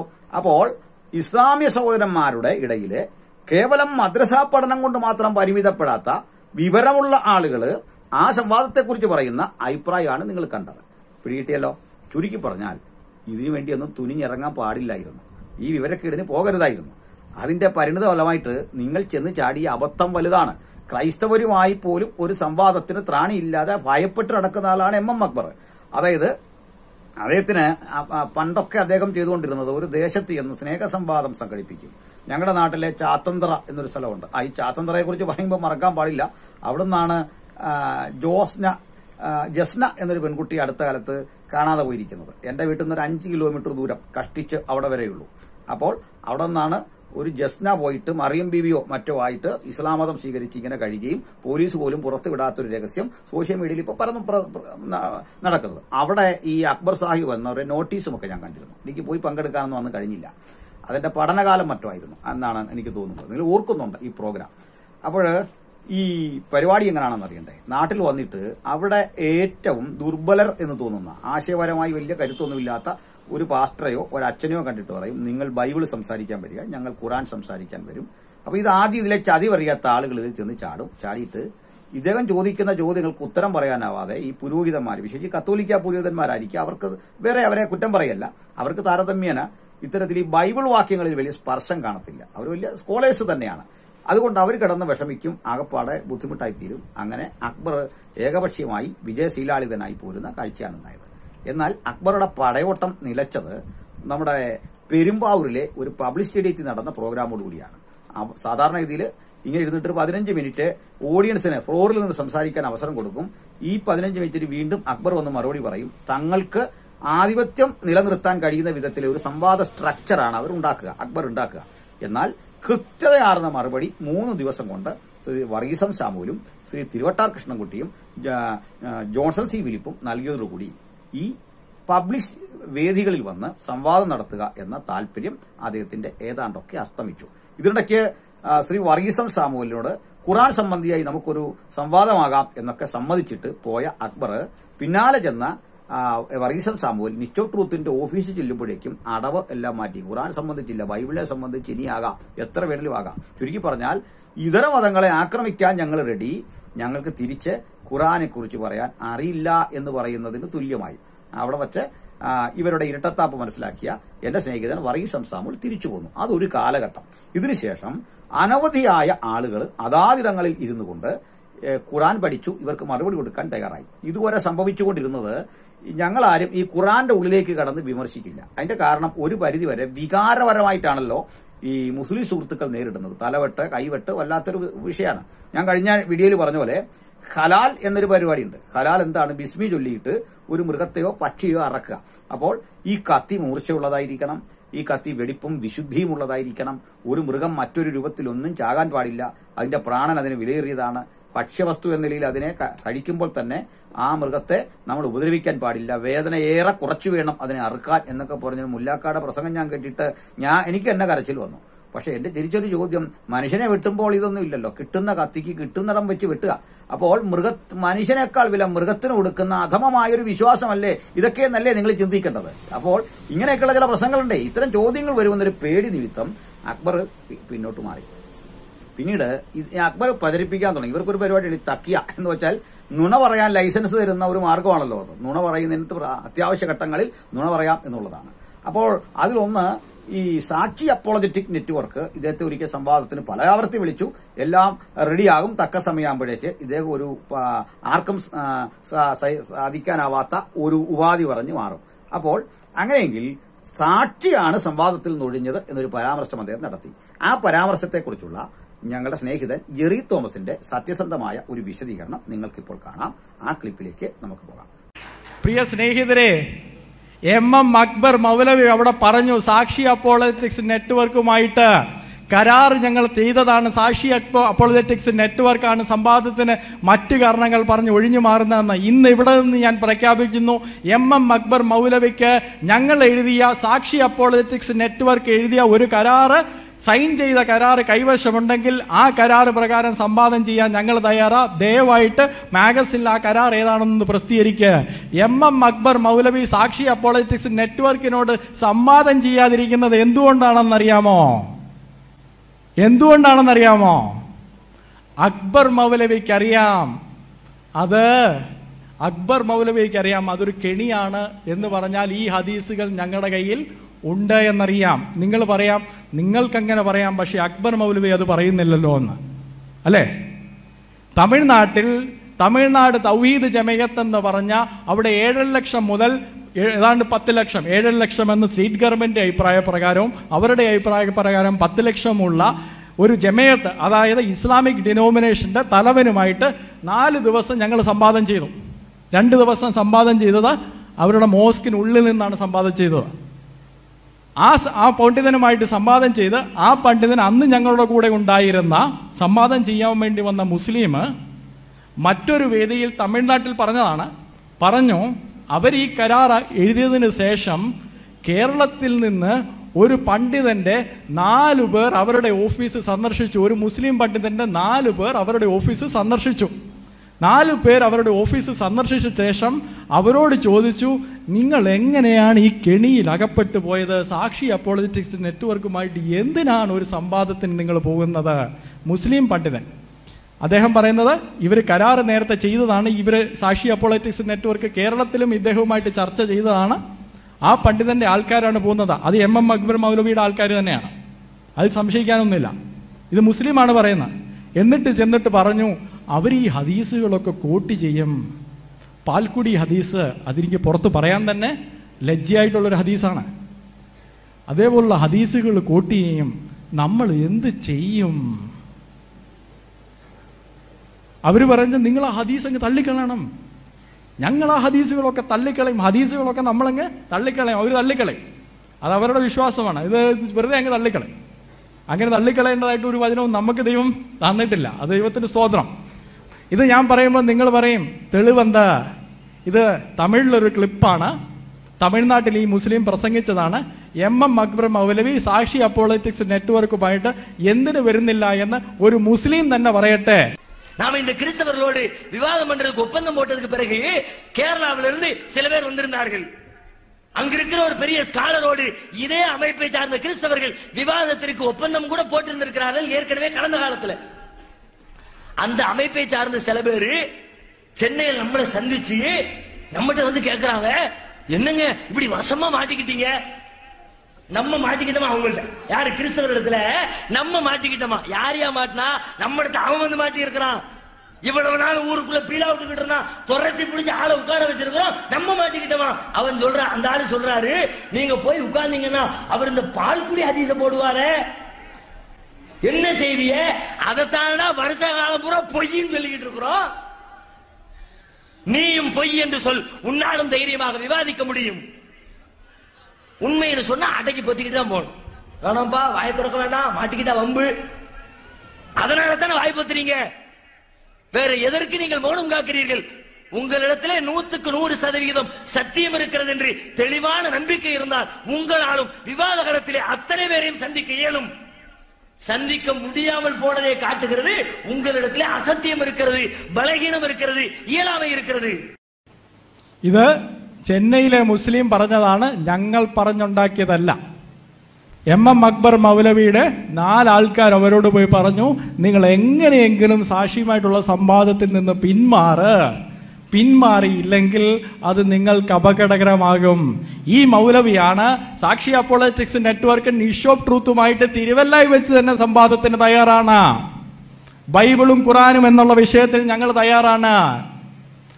ഹസ്രത്ത് മുഹമ്മദും യേശുക്രിസ്തുവും എന്നുള്ള വിഷയത്തിൽ ഞങ്ങൾ തയ്യാറാണെങ്കിൽ അടുത്ത പ്രാവശ്യം ഇങ്ങനെ ഒറ്റയ്ക്കൊറ്റയ്ക്ക് നിന്ന് നമുക്ക് പ്രസംഗിക്കണ്ട, സ്നേഹത്തോട് ഒരു വേദിയിൽ നിന്ന് നമുക്ക് സംസാരിക്കാമല്ലോ. MM അക്ബർ മൗലവി തയ്യാറാണെങ്കിൽ ഞങ്ങൾ അതിന് തയ്യാറാണ്. പക്ഷേ എന്താ കാരണമെന്നറിയാമല്ലോ, അത് നിങ്ങൾക്ക് മനസ്സിലായി. ഒരു വാക്കുകൂടെ പറഞ്ഞിട്ട് അടുത്ത ഇതിലേക്ക് പോട്ടെ. യേശുക്രിസ്തുവിന്റെ ദൈവികത. ഈ ആളുകൾ ഞങ്ങളുടെ അടുക്കൽ വന്നിട്ട്, അത് ഞാൻ പുറകെ പറയുന്നുണ്ട്, ഞങ്ങളുടെ അടുക്കൽ വന്നിട്ട് സംവാദം ചെയ്തു കഴിഞ്ഞ ശേഷം ഇന്ന് അവർക്കവിടെ നിത്യപ്പൊറുതിയില്ല ബാക്കി മുസ്ലിംസിൻ്റെ. അദ്ദേഹത്തോട് തന്നെ ബാക്കിയുള്ള മുസ്ലിംസ് ചോദിച്ചു, നിങ്ങൾ ഈ ക്രൈസ്തവരുടെ അടുക്കൽ പോയിട്ട് ഹദീസ് തെറ്റാ, ഹദീസ് തെറ്റാ, ഹദീസ് തെറ്റാണെന്ന് സമ്മതിക്കാൻ വേണ്ടിയാണെങ്കിൽ പിന്നെ എന്തിനാ അങ്ങോട്ട് സംവാദത്തിന് പോയതാണ്? സംവാദത്തിന് പോകേണ്ട കാര്യമില്ലല്ലോ. തെറ്റാണെന്ന് നിങ്ങൾ സംഭവിക്കുകയാണെങ്കിൽ പിന്നെന്തിനാണ് സംവാദത്തിന് പോകുന്നത് എന്ന് പറഞ്ഞ ക്ലിപ്പുകളും ഞങ്ങളുടെ കയ്യിലുണ്ട്. ഇല്ലെന്നാരെങ്കിലും പറയുകയാണെങ്കിൽ ക്ലിപ്പുകൾ ഞങ്ങൾ പ്രസിദ്ധീകരിക്കും. ഈ മുസ്ലിം പണ്ഡിതന്മാർ പരസ്യമായി പറഞ്ഞ കാര്യങ്ങളാണ്. മുസ്ലിം പണ്ഡിതന്മാർ പരസ്യമായിട്ട് പറഞ്ഞാണ് ഇവരെന്തിനാണ് ഈ ക്രിസ്തവരോട് സംവാദത്തിന് പോയത്, ക്രിസ്തവരോട് സംവാദത്തിന് പോയിട്ട് അവർ സമ്മതിച്ചിട്ട് പോകുന്നു ഇത് തെറ്റാണ്. അക്ബർ മൗലവി വന്നാൽ ഹദീസ് മാത്രമല്ല ഖുറാനും ചിലപ്പം തെറ്റാണെന്ന് അദ്ദേഹം സമ്മതിക്കേണ്ടതായിട്ട് വരും. അദ്ദേഹത്തിന് ആ ഭയമുള്ളത് കൊണ്ടാണ് ഇന്ന് ഒറ്റയ്ക്ക് നിന്ന് സംവാദം ചെയ്യുന്നത്. സംവാദം ചെയ്യണമെങ്കിൽ ഞങ്ങളുടെ വേദിയിൽ കാണാം, അതിന് ഞങ്ങൾ തയ്യാറാണ്. അക്ബർ മൗലവി ഞങ്ങളുടെ കൈവശമുണ്ടെന്ന് പറഞ്ഞ കരാർ ഒന്ന് പ്രസിദ്ധീകരിച്ചാൽ മതി, ഞങ്ങൾ സംവാദത്തിന് തയ്യാറാണ്. നിങ്ങൾ ഈ ക്ലിപ്പ് കണ്ടല്ലോ, വളരെ കാര്യമായിട്ട് തന്നെ ഇതിന്റെ ഉള്ളിലുണ്ട്. അപ്പോൾ എന്താണ് ഈ അക്ബർ സംവാദത്തിന് മറ്റെങ്ങും പോകാത്തത് നിങ്ങൾക്ക് മനസ്സിലായില്ലേ? അതിന്റെ കാരണം ഇത്രേ ഉള്ളൂ, ഇവർ ഭയക്കുന്ന ഒട്ടേറെ സാധനങ്ങൾ ഇതിനകത്തുണ്ട്. അതിലൊരു കാര്യം, ഇവർക്ക് ഈ ഖുർആൻ 33-ാം ആയത്ത് നമ്മൾ ഉദ്ധരിച്ചു കഴിഞ്ഞാൽ പിന്നെ പേടിയാ, അങ്ങ് കരച്ചിലാണ്.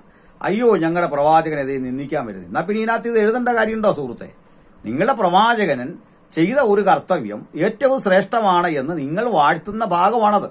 ഖുർആൻ 33. അത് പുതുതായി കേൾക്കുന്ന ആൾക്ക് വേണ്ടി ഒന്ന് പറയാനുണ്ട്. എന്താണത്? അദ്ദേഹത്തിന്റെ വളർത്തുപുത്രനായ സെയ്ദ്, ഈ സെയ്ദ് വിവാഹം കഴിച്ചത് സാക്ഷാൽ മുഹമ്മദിന്റെ അപ്പന്റെ സഹോദരിയുടെ മകളെ. ആ അർത്ഥത്തിൽ നമ്മൾ ഈ മുറപ്പെണ്ണ എന്നൊക്കെ പറയുമല്ലോ, ക്രൈസ്തവർക്ക് അങ്ങനെ ഒരു സംവിധാനമില്ല. അപ്പോൾ ഈ മുറപ്പെണ്ണ എന്ന് പറയുന്ന ആ പെൺകുട്ടിയെ ക്രൈസ്തവരെ സംബന്ധിച്ചിടത്തോളം അപ്പന്റെ പെങ്ങളുടെ മകൾ അല്ലെങ്കിൽ മകൻ എന്ന് പറയുന്നത് തികച്ചും ആങ്ങളെയാണ്, ബ്രദറാണ്. അല്ലാത്തൊരു വിവാഹം നടക്കില്ല, അല്ലാതെ ഒരു രക്ഷയുമില്ല.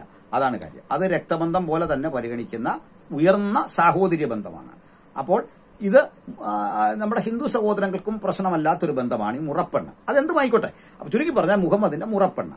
ഈ മുറപ്പെണ്ണാകുന്ന സൈനവിനെ തന്റെ അടിമയായ സെയ്ദ്, അപ്പൊ ഈ അടിമ എന്ന് പറഞ്ഞാല് ഖദീജയുടെ അടിമയായിരുന്നു. ഖദീജ അത് മരിച്ചു കഴിയുമ്പോഴേക്കും വളർത്തുപുത്രനായിട്ട് ഇദ്ദേഹം കൊണ്ടുവന്നു.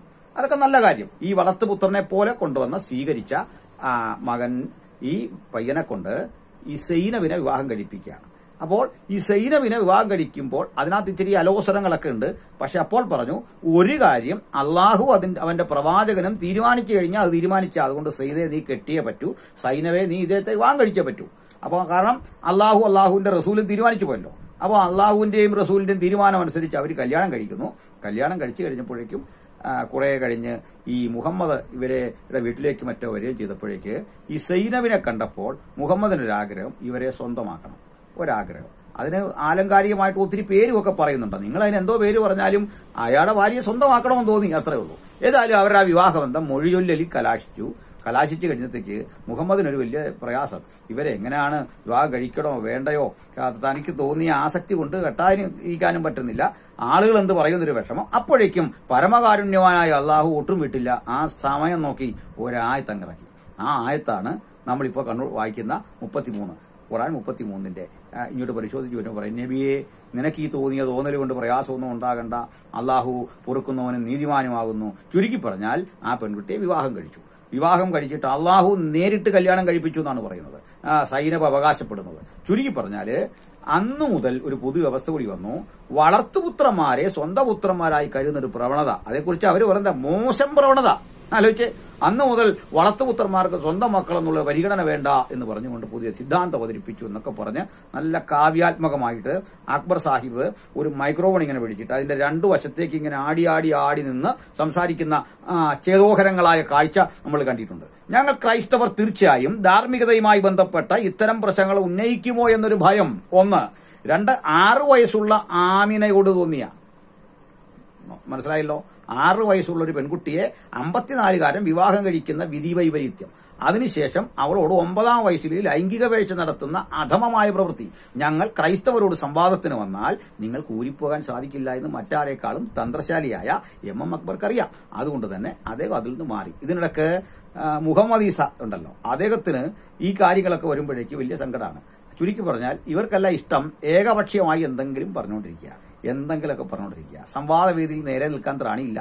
ഇതിനിടയ്ക്കാണ് മുലകുടി ഹദീസ്. അതെന്റെ പ്രിയപ്പെട്ട സ്നേഹിതൻ ജെറി അത് പാലുകുടി ഹദീസ് എന്നാക്കി. അങ്ങനല്ല, മുലകുടി ഹദീസും തന്നെയാണ്. അങ്ങനെ തിരുത്തി മിസ്റ്റർ ജെറി പറയേണ്ടിരുന്നു എന്നാണ് എനിക്ക് തോന്നുന്നത്. അദ്ദേഹം അശ്ലീലം പറയുന്നത് ശരിയല്ലല്ലോ എന്നോർത്താണ് ആ രൂപം ഉപയോഗിച്ചത്. ഇത്യാദി അശ്ലീലങ്ങളുടെയും അധാർമികതകളുടെയും ഒരു പരമ്പര തന്നെ കിടക്കല്ലേ. ഇത് കിടന്നിട്ട് ഇതൊന്നും ഞങ്ങളുടെ പ്രശ്നമല്ല, ഞങ്ങൾ ആരും ഇത് നിങ്ങളുടെ സ്വകാര്യത്തിലേക്ക് വിമർശിക്കാൻ വന്നവരൊന്നുമല്ല, മറിച്ച് എന്താ പറ്റിയെന്നറിയണ്ടേ. നിങ്ങൾ ബാക്കിയെല്ലാം തെറ്റാണ്, എല്ലാ മതങ്ങളും തെറ്റാണ്, എല്ലാ വിശ്വാസവും തെറ്റാണ്, ഇത് പരമകാരുണ്യവാനായ അള്ളാഹു ലോകത്തിന് മുഴുവൻ കൊടുത്ത ഏതാണ്ട് പവിത്രമാണ് അതും പറഞ്ഞു. പക്ഷേ അത് അടിച്ചേൽപ്പിക്കാൻ വേണ്ടിയിട്ട് ഞങ്ങളുടെ സ്വകാര്യത്തിലേക്ക് വരിക, ബൈബിളിനെ വിമർശിക്കുക, ഞങ്ങളുടെ പെൺകുട്ടികളുമായി ലോഹ്യം കൂടിയിട്ട് അവരെ തട്ടമിട്ട താത്താമാരാക്കി മാറ്റുന്ന ലവ് ജിഹാദ് പോലെയുള്ള വൃത്തികെട്ട ഏർപ്പാടുകൾ ചെയ്യുക, കാര്യം പറയുന്ന ആളുകളുടെ തലവെട്ടുക, അവരുടെ അഭിപ്രായ സ്വാതന്ത്ര്യത്തെ നിഷ്പ്രഭമാക്കുക, ജോസഫ് മാഷിന്റെ കൈവെട്ടുക, ഇങ്ങനെയുള്ള നിഷ്ഠുരങ്ങളായ പ്രവൃത്തികൾ കൊണ്ട് നിങ്ങളുടെ ഇമേജ് പോയില്ലേ. മനസ്സിലായോ? ഇത് സമാധാനത്തിന്റെ മാർഗം എന്ന് പറഞ്ഞാൽ മനുഷ്യൻ വിശ്വസിക്കോ? എവിടെങ്കിലും വിശ്വസിക്കോ? എന്താ ഇവിടെ സമാധാനം വരുത്തിയേ? 1000 കൊല്ലം ലോകത്തെ ഭരിച്ച മതമല്ലേ ഇസ്ലാം. ഇത്രയും കൊല്ലം അടുപ്പിച്ച് ലോകത്തെ ഭരിച്ച ഏതെങ്കിലും മതമുണ്ടോ? ഈ മതം നിലനിർത്ത സാഹചര്യമൊക്കെ നിങ്ങൾ നോക്ക്. അവിടെ മറ്റു മതസ്ഥരുടെ അവസ്ഥ എന്താ? ഇപ്പോ നമുക്കറിയാമല്ലോ, UAE പോലെയുള്ള രാജ്യങ്ങൾക്ക് മാറ്റമുണ്ട്. ആ മാറ്റം ഉണ്ടാകാൻ കാരണം എന്താ? അതൊക്കെ ഇവിടെയൊക്കെ കോസ്മോപോളിറ്റൻ സിറ്റികളായി. ബഹുവിധമായ സംസ്കാരങ്ങൾ അങ്ങോട്ട് എത്തിക്കഴിഞ്ഞപ്പോഴേക്ക് സ്വാതന്ത്ര്യത്തിന്റെ ശുദ്ധവായു ശ്വസിക്കാൻ നേരിയ അളവുകളാണ് കിട്ടിയത്. ഇതുപോലെയാണോ ക്രൈസ്തവ രാജ്യങ്ങളിൽ? അവിടെ മുസ്ലിങ്ങൾക്ക് സ്വാതന്ത്ര്യമില്ലേ? നിങ്ങൾക്ക് കുടിയേറ്റക്കാരായി പോയ സ്ഥലങ്ങളിൽ നിങ്ങൾ എന്താണ് ചെയ്തത്? ഹാഗിയ സോഫിയ പിടിച്ചെടുക്കുകയാണ്. ഹാഗിയ സോഫിയ പിടിച്ചെടുത്തിട്ട് ആനന്ദ നൃത്തം ചെയ്യുകയാണ് സാദിഖ് അലി തങ്ങൾ. എന്നിട്ട് അതേക്കുറിച്ച് ഇവിടെ ലേഖനം എഴുതുകയാണ്, പത്രാധിപ ലേഖനം എഴുതുകയാണ്. ആ അളവിലേക്ക് വളർന്നു. മറുവശത്തൊരു കാര്യം മനസ്സിലാക്ക്, നിങ്ങൾ അറിയാത്തൊരു സംഭവം നടക്കുക. സംഘികൾ ഇന്ത്യ ഭരിക്കത്തക്ക വിധത്തിലേക്ക് സാഹചര്യമെത്തിയിരിക്കുന്ന ഘട്ടത്തിൽ കേരളത്തിലും വലവിരിച്ചിരിക്കുക. അതിന്റെ പ്രധാനപ്പെട്ട ഉത്തരവാദികൾ നിങ്ങളാണെന്നുള്ള സത്യം കൂടി മനസ്സിലാക്കിയിരിക്കണം. ഇവിടെ മതന്യൂനപക്ഷങ്ങളായി കഴിയേണ്ട പ്രബല ഗ്രൂപ്പുകൾക്കിടയിലേക്ക് ഇത്തരം വിഷവിത്തുകൾ ഇട്ടുകൊണ്ട് ഞങ്ങളുടെ പെൺകുട്ടികളെ അപഹരിച്ചുകൊണ്ട് പോകുക, പ്രേമം നടിച്ചവരെ കൊണ്ടുപോയിട്ട് അനാഥരാക്കി മാറ്റുക, അവർക്ക് തിരിച്ചു വരാനാവാത്ത വിധത്തിലാക്കുക. അപ്പൊ ഇത്തരത്തിലൊക്കെയുള്ള വൃത്തിഹീനതകൾ എത്രയോ പേരിന് മുമ്പ് ലോഹ്യം കൂടി പോയിരിക്കുന്നു. ഇവിടെ അന്നൊന്നും കംപ്ലൈന്റ് ഇല്ല, അന്നൊന്നും ആർക്കും പ്രശ്നമില്ല. പക്ഷെ ഇത് മതപരമായ ചട്ടക്കൂടിനുള്ളിലേക്ക് പ്രേമം നടിച്ച ആളുകളെ കൊണ്ടുപോകുന്ന തരത്തിലുള്ള ഏർപ്പാടുകൾ നടന്നു. ചുരുക്കത്തില് ഇപ്പൊ നമുക്കിവിടെ കാണാൻ പറ്റുന്ന എന്താ? ഇതിന്റെ പേരില് ഇപ്പോൾ നമ്മൾ കണ്ടു ഇവർക്ക് പൊതുസംവാദത്തിൽ ഇറങ്ങാൻ വയ്യ. കാരണം ഇതൊക്കെ ചോദ്യം വരും. അപ്പോൾ അങ്ങനെയാണെങ്കിൽ പിന്നെ അവർ ചെയ്യാൻ പോകുന്ന പരിപാടി എന്താ? ഹദീസിലെ ചിലത് ഉപയോഗിക്കരുത്. എന്നാൽ നിങ്ങൾ പറയും ഹദീസ് കൊള്ളൂല, ഇത് വിശ്വസനീയമല്ല, അത് പറയത്തില്ല. ചുരുക്കി പറഞ്ഞാൽ ഇത്ര പേടിയായിരുന്നെങ്കിൽ ഈ പണിക്ക് ഇറങ്ങണമായിരുന്നു, ഇത്ര അറിയാൻ പാടില്ലാത്ത പണിക്ക് ഇറങ്ങണമായിരുന്നു. ഇതൊക്കെ ഈ പറ്റിപ്പോയത്.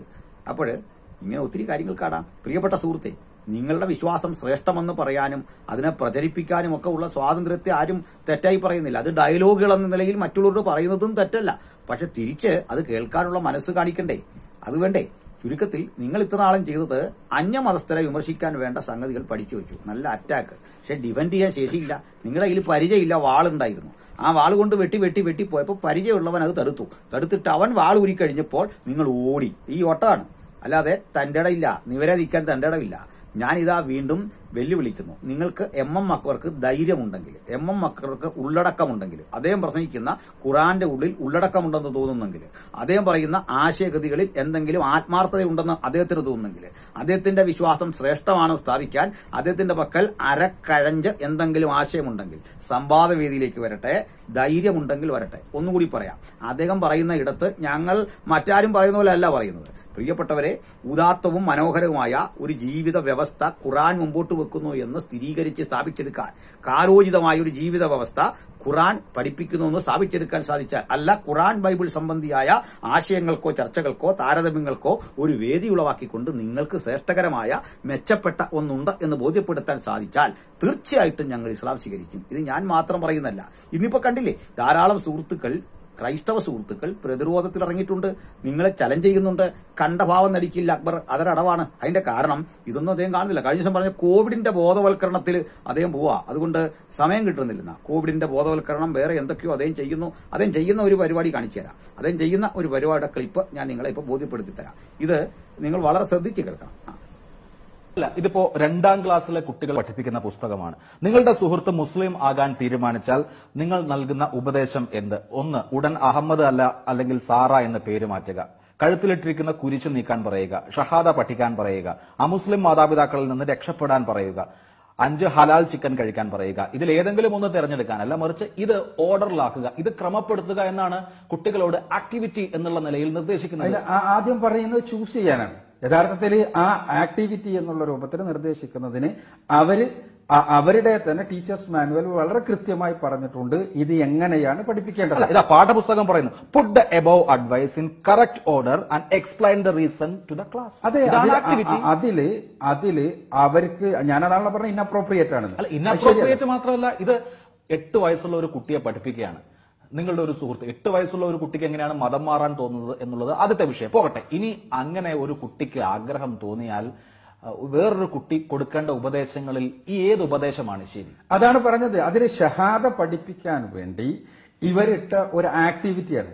ആ ആക്ടിവിറ്റിയുടെ ലക്ഷ്യം ഇസ്ലാം സ്വീകരിക്കുമ്പോൾ ഇസ്ലാമിൽ 5 സ്തംഭങ്ങളാണ് ഇസ്ലാമിനുള്ളത്. ഒന്നാമത്തെ സ്തംഭം ഷഹാദയാണ്, അഥവാ അല്ലാഹുവല്ലാതെ ആരാധ്യനില്ലെന്ന് ഞാൻ സാക്ഷ്യം വഹിക്കുന്നു, മുഹമ്മദ് നബി അള്ളാഹുവിന്റെ പ്രവാചകനാണ് എന്നും ഞാൻ സാക്ഷ്യം വഹിക്കുന്നു.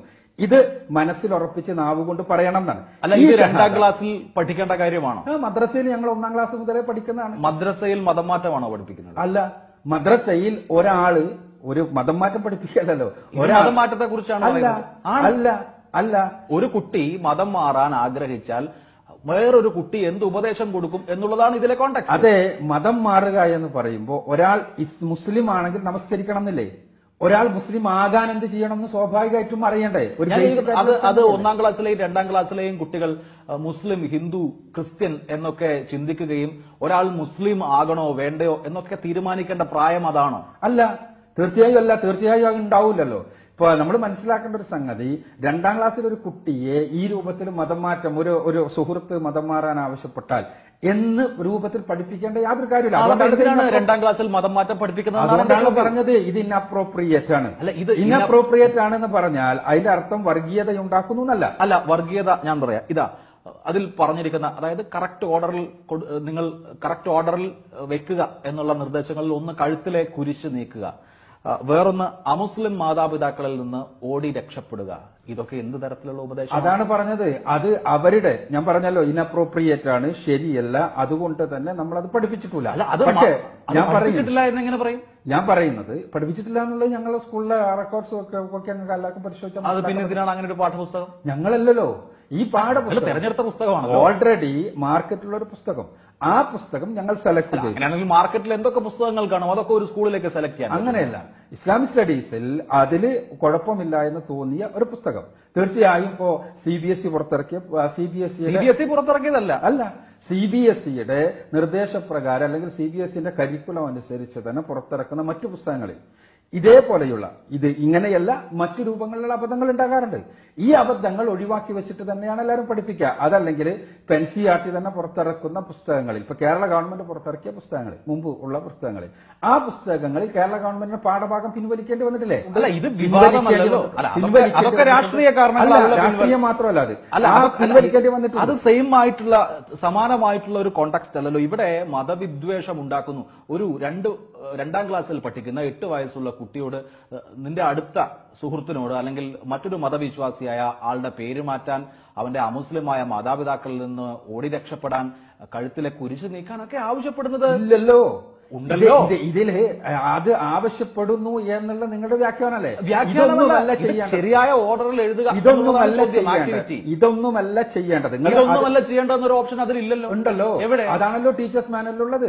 ടീച്ചേഴ്സ് മാനുവലും പാഠപുസ്തകവും വ്യത്യസ്തമാകുന്നത് അതെ, ടീച്ചേഴ്സ് മാനുവലിൽ വളരെ ക്ലിയർ ആയി അവർ ചെയ്തിട്ടുണ്ട്. അതെന്താ വെച്ചാൽ ഇതൊന്നുമല്ല, മറിച്ച് ഷഹാദ പഠിപ്പിക്കുക മാത്രമാണ് ചെയ്യേണ്ടത്. ഇതിൽ ഏറ്റവും ഇൻഅപ്രോപ്രിയേറ്റ് ആയിട്ടുള്ള ഓപ്ഷന് പിന്നെ മാതാപിതാക്കളിൽ നിന്ന് മാറി നിൽക്കുക എന്നതാണ്. അത് ശരിയായ ഓപ്ഷൻ അല്ല. അത് കുട്ടികൾക്ക് പ്രത്യേകം പഠിപ്പിക്കണം. ഇതെല്ലാം ടീച്ചേഴ്സ് മാനുവലുണ്ട്. ഒന്നാമത്തെ പോസിറ്റീവായ സംഘങ്ങൾ നോക്കൂ. നിന്റെ ഏറ്റവും അടുത്ത സുഹൃത്ത്, ഇന്റിമേറ്റ് ഫ്രണ്ട്, ഒരു മുസ്ലിം അല്ലാത്തൊരു കുട്ടി ഇന്റിമേറ്റ് ഫ്രണ്ട് ആകാം എന്ന വലിയൊരു മെസ്സേജ് അല്ലെ. അതോടൊപ്പം കേരളം പോലൊരു സംസ്ഥാനത്ത് അങ്ങനെ മതത്തിന്റെ അടിസ്ഥാനത്തിലല്ലോ ഇന്റിമസി. അതന്നെയാണ് പറയുന്നത്. അത് പുതുതായി പഠിപ്പിക്കേണ്ട കാര്യമൊന്നുമില്ല. ഇതുവരെ അങ്ങനെയായിരുന്നു. കേരളത്തിൽ മുസ്ലിം എന്നോ ഹിന്ദു എന്നോ ക്രിസ്ത്യാനി എന്നോ ഉള്ള അർത്ഥത്തിലല്ല സൗഹൃദം ഉണ്ടായിട്ടുള്ളത്. ഒരു മുസ്ലിം കുട്ടിയുടെ അടുത്ത സുഹൃത്ത് വേറെ മതസ്ഥരായ കുട്ടികൾ ആകാതിരിക്കാം. ഇതൊക്കെ സ്വാഭാവികമായി പുതുതായി പഠിപ്പിക്കേണ്ട ഒരു കാര്യം. തീർച്ചയായും ഈ ക്ലിപ്പ് നിങ്ങൾ കണ്ടല്ലോ. ഇവിടെ എന്താ കാണുന്നത്? ഇവിടെ ഇദ്ദേഹം ചെയ്യുന്നത് 2 വയസ്സുള്ള ഒരു കുട്ടി, 2ാം ക്ലാസ്സിൽ പഠിക്കുന്ന 7 വയസ്സുള്ള ഒരു കുട്ടി, ആ കുട്ടിയുടെ മനസ്സിലേക്ക്, ആ പിഞ്ചു മനസ്സിലേക്ക്, ആ ശൈശവ മനസ്സിലേക്ക് കൊണ്ടിരുന്നത് എന്താ? ഒരുത്തനെ എങ്ങനെ മതപ്രചരണം നടത്തി മാറ്റാം, മതപ്രചരണം നടത്തി മാറ്റിക്കഴിയുമ്പോൾ മതപരിവർത്തനം നടത്താൻ വേണ്ടി എന്തെല്ലാം ചെയ്യാം. അതിൽ ആ കൊച്ചിനോട് ലവ് ജിഹാദിനെ കുറിച്ച് പറഞ്ഞില്ല, അത്രയും നല്ലത്. ബാക്കിയൊക്കെ അദ്ദേഹം പറയുന്നുണ്ട്.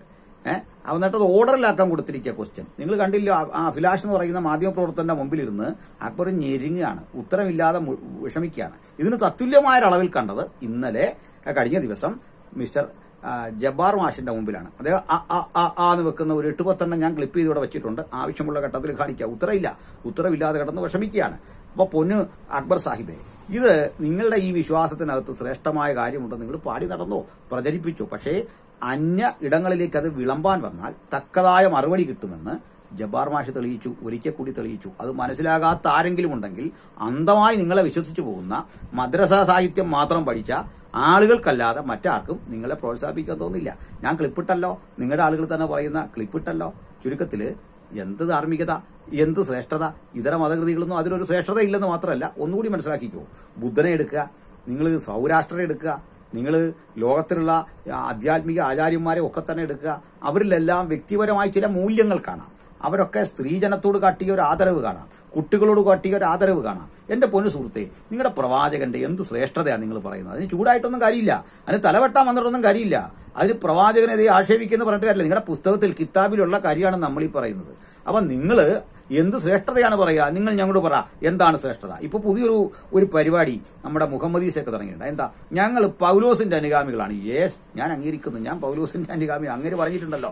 ഞാൻ ക്രിസ്തുവിന്റെ അനുഗാമി ആയിരിക്കുന്ന പോലെ, അനുകാരി ആയിരിക്കുന്ന പോലെ നിങ്ങൾ എന്നെ അനുകരിപ്പീൻ. തീർച്ചയായിട്ടും പൗലോസിനെ പോലൊരു മനുഷ്യൻ ഞങ്ങളുടെ ലീഡറാണ്, ഞങ്ങളെ നയിച്ച ഒരാളാണെന്ന് പറയുന്നതിൽ ഞങ്ങൾക്ക് സന്തോഷമുണ്ട്. ഒരു രാജാവിനെ പോലെ കഴിയാൻ സ്വത്തും സമ്പത്തുമൊക്കെ ഉള്ള കോടിക്കണക്കിന് ആസ്തി വരുന്നൊരു കപ്പൽപ്രമാണിയുടെ മകൻ, എബ്രായ ഗ്രീക്ക് ലത്തീൻ സാഹിത്യങ്ങളിൽ അഗാധ പാണ്ഡിത്യമുള്ള മനുഷ്യൻ, അതൊക്കെ ഉപേക്ഷിച്ചിട്ട് ചപ്പന്നും ചവറന്നും എണ്ണിയിട്ട് വഴിയോരത്ത് കഷ്ടപ്പെട്ടും കപ്പൽ ഛേദത്തിൽ അകപ്പെട്ടും അനവധി ആളുകളുടെ തല്ലുകൊണ്ടും അനവധി കുണ്ടറകളിൽ കിടന്നും ഇരുട്ടറകളിൽ കിടന്നും പലവട്ടം പട്ടിണി ഉറക്കിളപ്പ് ത്യാഗം സഹിച്ചുകൊണ്ട് അദ്ദേഹം താൻ ജീവിച്ചിരിക്കുന്ന കാലത്ത് തന്നെ ഭൂമണ്ഡലത്തിന്റെ പലയിടത്തും കൊണ്ട് താൻ മനസ്സിലാക്കിയ യേശുക്രിസ്തുവിനെ കുറിച്ചുള്ള സുവിശേഷം പ്രചരിപ്പിച്ചു. നിങ്ങൾ എന്താണ് ചെയ്തത്? നിങ്ങളുടെ പ്രവാചകൻ എന്താണ് ചെയ്തത്? പൗലോസ് ലീഹയുടെ വിരൽത്തുമ്പിൽ നിന്ന് ഒരു തുള്ളി വെള്ളം ഇറ്റിച്ചാൽ ശാപമോക്ഷം കിട്ടത്തക്ക വിധത്തിലുള്ള എന്തെങ്കിലും ഒരു ക്വാളിറ്റി നിങ്ങളുടെ പ്രവാചകനുണ്ടോ? ഈ അഭിമാനം നിങ്ങൾക്കില്ലാതെ പോയത് ആരോ കുഴപ്പം?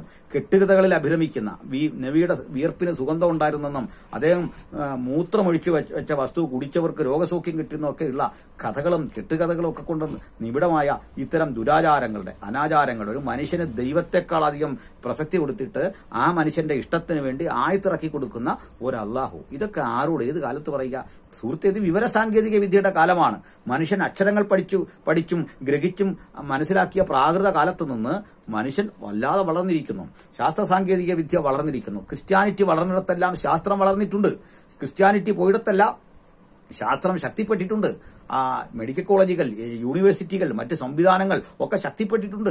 അത് അങ്ങനെ. പക്ഷേ 1000 ആണ്ട് ലോകം കൈവശം വെച്ചുകൊണ്ടിരുന്ന ഇസ്ലാം ലോകത്തെ പുറകോട്ടടിക്കുകയാണ് ചെയ്തത്. ഒരു ഇസ്ലാമിക ഭരണം ലോകത്ത് വരിക എന്ന് പറഞ്ഞാൽ അന്യമതസ്ഥർക്ക് അവിടെ ജീവിച്ചിരുന്നുകൂടാ എന്നാണ് അർത്ഥം. കാഫീരികളെ കാണുന്നിടത്ത് കൊല്ലുവാൻ പഠിപ്പിക്കുന്ന അന്യമതസ്ഥരോട് ഒരു സഹിഷ്ണുതയും കാണിക്കാത്ത ഈ കിതാബ് നിങ്ങൾ ശ്രേഷ്ഠമാണ് എന്ന് പറയരുത്. അത് നിങ്ങൾ പറഞ്ഞോളൂ, നിങ്ങൾ ആളുകളെ ഇടയിൽ പറയാം എന്നുള്ളതല്ലാതെ അതിനകത്തെ ധാർമ്മികതയോ അതിനകത്തെ മൂല്യങ്ങളോ ഒന്നും കാലത്തിന് യോജിക്കുന്നവയല്ല. അത് നിങ്ങൾ തിരിച്ചറിഞ്ഞിട്ടുണ്ട് എന്നാണ് എന്റെ ചിന്ത. ആ തിരിച്ചറിഞ്ഞത് കൊണ്ടാണ് നിങ്ങളുടെ പല ആചാര്യന്മാരും പറയുകയാണ് ഇത് പരിഭാഷപ്പെടുത്തിയത് തെറ്റായിപ്പോയി എന്നൊക്കെ പറയുന്ന നിലയിലേക്ക് കാര്യങ്ങൾ എത്തിയില്ലേ. അപ്പോൾ ഈ ഘട്ടത്തിൽ നമുക്ക് ഈ ജബ്ബാർ മാഷിന്റെയും അതുപോലെ MM അക്ബറുടെയും ഇപ്പോൾ നടന്ന സംവാദത്തിന്റെ ആ രത്നചുരുക്കത്തെ ഇങ്ങനെ വീക്ഷിക്കാം.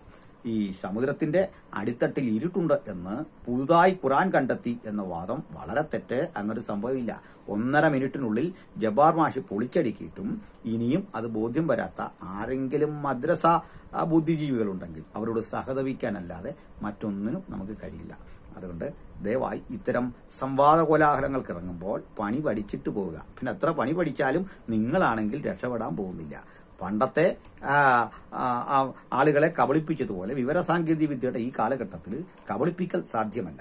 അതുകൊണ്ട് ഒന്ന് മനസ്സിലാക്കുക, ഈ മതം ശാസ്ത്രം വഴിയൊക്കെ തെളിയിക്കാൻ പോകാതിരിക്കുകയാണ് സാഹിബ് നല്ലത്. അതൊന്നും വിജയിക്കാൻ പോകുന്നില്ല. ഇനിയുണ്ട് ഒട്ടേറെ അബദ്ധങ്ങളുടെ ഒരു പഞ്ചാംഗം തന്നെ ഞാൻ ഖുറാനിൽ നിന്ന് ശേഖരിച്ചു വെച്ചിട്ടുണ്ട്. അബദ്ധ പഞ്ചാംഗങ്ങൾ. ഇത് മുമ്പോട്ട് വെക്കുന്ന ജലപരിവർത്തി ശാസ്ത്രമുണ്ട്. ഇത് മുമ്പോട്ട് വെക്കുന്ന മറ്റു പല വീക്ഷണങ്ങളുണ്ട്. രസകരമായ ചില കാര്യങ്ങൾ ഓർമ്മയിൽ വന്നതുകൊണ്ട് മാത്രം ഞാനെന്ന് പറയാം. ലുക്മാൻ സൂറ 31-10 സൂറ 31 10-11 നിങ്ങൾക്ക് കാണാവുന്ന തൂണുകളൊന്നും കൂടാതെയാണ് ആകാശങ്ങളെ അവൻ സൃഷ്ടിച്ചിരിക്കുന്നത്. ആകാശത്തെ അവൻ സൃഷ്ടിച്ചിരിക്കുന്ന തൂണുകളൊന്നും കാണാതെയാണ്. ഭൂമി നിങ്ങളെയും കൊണ്ട് ചാഞ്ഞു പോകാതിരിക്കാൻ അതിൽ അവൻ ചില കനത്ത പർവ്വതങ്ങളെ സ്ഥാപിച്ചിരിക്കുന്നു. മനസ്സിലായല്ലോ? ഭൂമി ഇളകിപ്പോകാതിരിക്കാൻ ചില പർവ്വതങ്ങൾ എന്തിനുള്ള? ഭൂമി ഇളകിപ്പോകാതിരിക്കാനാണ്. അൽ അംബിയത്തിൽ 7 താക്കീതുകളിൽ ഒന്നായി ഇങ്ങനെ എഴുതിയിരിക്കുന്നു: ഭൂമി അവരെയും കൊണ്ട് ഇളകാതിരിക്കുന്നതിന് അതിൽ നാം ചില പർവ്വതങ്ങൾ സ്ഥാപിക്കുന്നു. ഒടുവിൽ സൂറ അന്നഹിൽ അതിൽ പറയുകയാണ് 16-15 ബുദ്ധിയുള്ളവർക്ക് അടയാളങ്ങളായി പറഞ്ഞിരിക്കുന്നു. നോക്കുക, ഭൂമിയിൽ പർവ്വതങ്ങൾ സ്ഥാപിച്ചിരിക്കുന്നു, ഭൂമി നിങ്ങളെയും കൊണ്ട് കുലുങ്ങിപ്പോകാതിരിക്കാൻ. ഈ ശുദ്ധ വിഡിത്തമൊക്കെ ശാസ്ത്രമാണെന്നും പറഞ്ഞ് നിങ്ങൾ മദ്രസയിൽ പോയി പഠിപ്പിച്ചു, അതിന് കുഴപ്പമൊന്നുമില്ല. ഇതൊക്കെ കൊണ്ട് യുക്തിവാദികളുടെയോ ശാസ്ത്ര വിദ്യ അഭ്യസിച്ചിട്ടുള്ള സാമൂഹ്യബോധമുള്ള ലോകത്തെ മുഴുവൻ അറിവിന്റെ വെളിച്ചത്തിലേക്ക് നയിച്ച ക്രിസ്ത്യാനിറ്റിയുടെ ആളുകൾ അതിന്റെ വക്താക്കളുടെ അരികിലോ സംസാരിക്കാൻ വന്നാൽ അത് അങ്ങേയറ്റം സഹതാപപരമായിരിക്കും നിങ്ങളുടെ അവസ്ഥ എന്ന് ഒരിക്കൽ കൂടി ഓർമ്മപ്പെടുത്തിക്കൊണ്ട് ഞാൻ ഉപസംഹരിക്കുന്നു. നന്ദി, നമസ്കാരം.